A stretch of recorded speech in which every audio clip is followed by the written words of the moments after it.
Hi, I'm Mary Kopczynski. I'm the CEO of Regulator. Welcome to this week's Regulatory Roundup. The Regulator of the Week is the FFIEC. And for those of you who don't know, the Federal Financial Institutions Examination Council is a club of enforcement divisions of the biggest financial regulators. In other words, what they say is really important, because if you don't follow it, they will bust you for it. This week, they provided financial institutions of examples of effective access management programs for digital banking platforms. So do not follow that example to a T, or at least do what it says and beyond. The topic of the week is the infrastructure bill and digital asset reporting. For those of you who missed it, the infrastructure bill had an Easter egg in it. New reporting requirements for cryptocurrency transactions.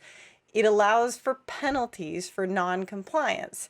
It also applies the Bank Secrecy Act to artwork and collectibles, including NFTs. This means major overhauls for the entire estate planning industry.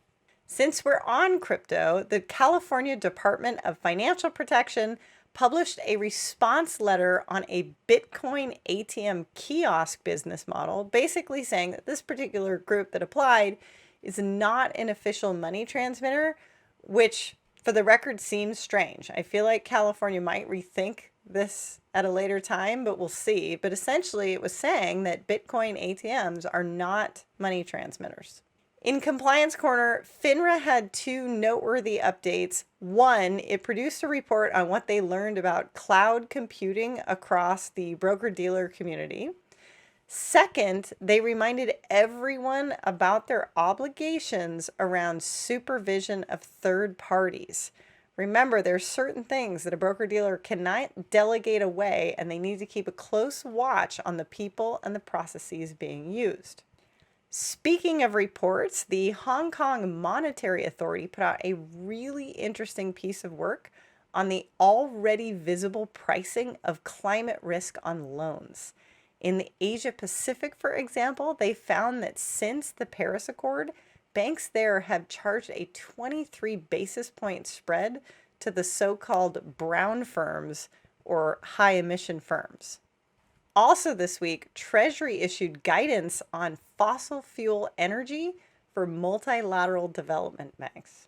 In our fine tracker this week, the CFTC ordered BitMEX to pay $100 million in fines for operating an illegal crypto platform plus AML violations. Also, the SEC busted Pearson, the book company, for material misrepresentations to investors over a cyber breach in 2018. They have a $1 million fine to pay. Okay, last one, and then I'll let you go. The Connecticut Department of Consumer Protection issued emergency regulations for the gaming space. It creates a licensing structure, provisions for responsible gaming, and data privacy protections. That's barely it this week for Regalytics. There were actually 653 financial alerts, and it's summertime, which is dead. So you watch. Fall's going to hit, and it's going to go up to maybe 1,500, 2,000 a week. How are you going to stay on top of it? Regalytics. In the meantime, join me every week on YouTube and LinkedIn.